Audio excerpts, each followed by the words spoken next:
Saya itu selalu ingin melihat masalah dari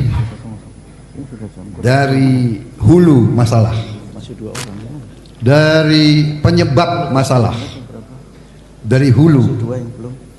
Jadi kalau kita bicara tentang hukum, Bu, yang paling menentukan soal kualitas hukum itu siapa? Kan hakim. Hakim, apakah itu hakim Mahkamah Agung, hakim Mahkamah Konstitusi, hakim Pengadilan Tinggi, Pengadilan Negeri, hakim. Nah, kunci masalahnya, Bu, menurut saya adalah bahwa hakim-hakim kita harus kita jamin hidupnya supaya tidak bisa disogok. Saya ini bicara apa adanya, ya kan? Kita ini semua orang Indonesia kok. Saya lebih lama jadi orang Indonesia dari sebagian besar kalian. Iya kan? Bu, kan masalahnya itu. Jadi, kuncinya ini kembali yang dicanangkan Pak Jokowi.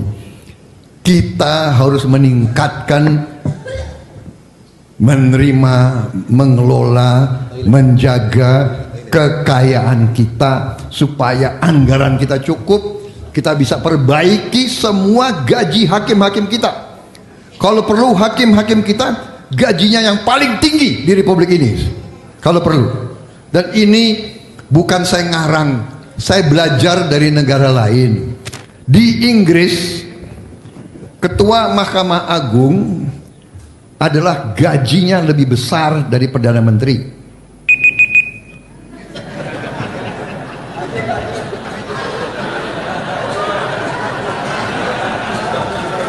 Saya udah dapat izin khusus. Bu, Ketua Mahkamah Agung di Inggris gajinya lebih besar dari Perdana Menteri.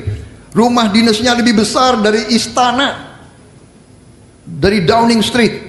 Mobil dinasnya jauh lebih besar, dan Ketua Mahkamah Agung diangkat seumur hidup, tidak bisa diganti kecuali dia mengundurkan diri atau dia sakit, disertifikasi oleh berapa dokter. Di Amerika kalau tidak salah anggota Mahkamah Agung hanya 9-9-nya diangkat seumur hidup, gajinya sangat besar, tidak bisa dipecat oleh eksekutif kecuali dia mengundurkan diri atau dinyatakan tidak mampu oleh dokter. Ini contoh-contoh negara berhasil, dan kembali gajinya besar. Jadi, Bu, kalau tadi hilirisasi 21 komoditas yang sekarang dijual murah kita olah di sini, naiknya puluhan kali. Ya, coba boksit pasang, mumpung dikasih izin tambahan waktu. Ya, puluhan kali di ujungnya kita bisa bikin semua di Indonesia dengan uang yang begitu banyak.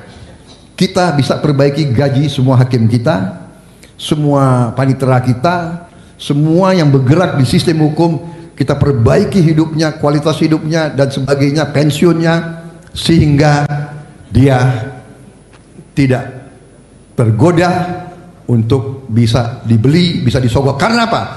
Karena kadang-kadang hakim itu harus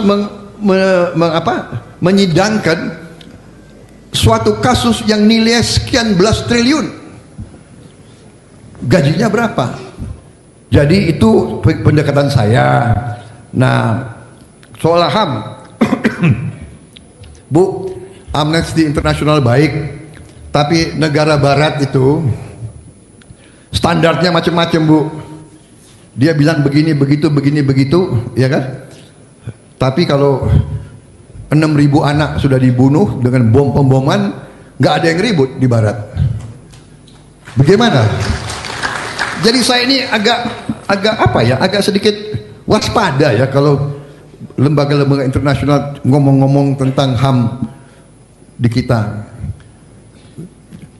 Kasus Rempang saya kira turun tangan, menteri kita datangi setiap keluarga, dan kita tahu bahwa kasus Rempang juga ditunggangi. Banyak orang bukan di Rempang datang untuk bikin macam-macam, dan kita harus waspada, Bu. Dalam banyak kasus di mana ada kayak apa itu sepak bola dan sebagainya, kita waspada karena bangsa Indonesia ini ya harus kita ketahui, kita akui bahwa masih ada pemain-pemain dan pejabat-pejabat yang tergoda untuk kekuasaan, sehingga dia lupa tanggung jawab dia. Tapi kita lihat ada upaya, kita ingin memperbaiki semua keadaan itu. Yang jelas, yang paling penting adalah kehendak, will, political will, kehendak dari pemimpin, dari pimpinan, kehendak, ya. Yang jelas kita harus tahu bahwa kehendak presiden kita tidak mengizinkan pelanggaran-pelanggaran itu. Beliau tegas. Saya kira termasuk, kalau saya agak berbeda dengan beberapa orang-orang lain, kalau saya raportnya saya kasih ke Pak Jokowi lumayan lah, ya, jauh lebih tinggi dari ada yang lain memberi. Karena kenyataannya adalah kita lihat berapa menteri beliau serahkan untuk diadili, berapa dirjen, berapa pejabat yang sudah beliau. Jadi saya kira will, kehendak, yang jelas saya dengan tim saya, koalisi saya, kita ingin meninggalkan legacy, ya. Kita dapat pelajaran, gajah mati meninggalkan gading, harimau mati meninggalkan belang, nanti manusia mati. Kalau nanti saya dipanggil oleh Yang Maha Kuasa, yang saya ingin tinggalkan adalah nama baik. Saya ingin sisa hidup saya untuk kebaikan rakyat saya, tidak ada kepentingan lain. Yang Maha Kuasa telah memberi terlalu banyak untuk saya. Saya kira itu yang ingin saya jawab. Semua undang-undang dibuat oleh manusia, karena itu undang-undang pun kita bisa perbaiki dan kita bisa robah. Bahkan undang-undang dasar pun kalau perlu kita perbaiki, tidak ada masalah. Yang penting dilakukan dengan baik, dengan demokratis, dan tidak dengan jual beli, dengan sogok menyogok.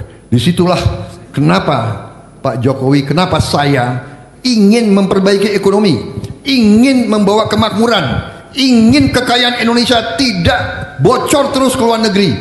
Dengan demikian, dengan suatu kemakmuran, suatu keadilan, dan tadi gaji-gaji pejabat kita cukup baik, kita bisa menolak segala usaha karena kita terlalu kaya. Banyak kekuatan di luar ingin memecah belah kita, selalu kita dipecah belah. Jadi saya kira itu jawaban saya. Mudah-mudahan bisa. Yang terakhir, Papua sama. Papua kalau ini banyak wartawan ya, tapi sebetulnya sudah domain publik. Yang kejam ya itu para pemberontak itu, para separatis. Dia bunuh rakyat yang tidak berdosa, dia bunuh rakyat tidak bersenjata, dia bunuh rakyat dia sendiri. Suku-suku dia. Saya ada film-filmnya kalau mau lihat. Jadi aparat kita sudah banyak yang mengalah. Banyak anggota polisi kita mati di sana. Anda tahu, pemimpin-pemimpin polisi suruh menghadapi massa nggak pakai senjata. Ya, banyak aparat kita di sana korban. Jadi pendekatan, saya kira harus pendekatan penegakan hukum. Kita tentunya ingin pendekatan yang soft. Sekarang pendekatan kita ingin pendekatan penyelesaian politik yang damai. Kita usulkan ke mereka, silakan tutup buku, tanggalkan senjatamu, kembali ke masyarakat, amnesti kalau perlu. Ini haknya presiden ya, saya belum presiden jadi nggak boleh janji amnesti. insya Allah nanti siapa tahu saya bisa memberi amnesti. Tapi kita sudah buktikan di Aceh, kita perang sekian puluh tahun, sekarang kita damai. Banyak saya yakin kelompok-kelompok teroris itu, separatis itu sedikit. Saya yakin mereka sedikit, kita sudah hitung kok. Dan mereka itu bisanya teror terhadap rakyat tidak bersenjata, ya. Tapi benar, kita harus jaga rakyat kita. Pendekatannya harus manusiawi. Terus kita tawarkan supaya mereka hentikan kekerasan, ya. Dan ternyata mereka terus nyandra, ya kan? Itu jawaban saya, Bu. Ya, terima kasih. Terima kasih, Pak.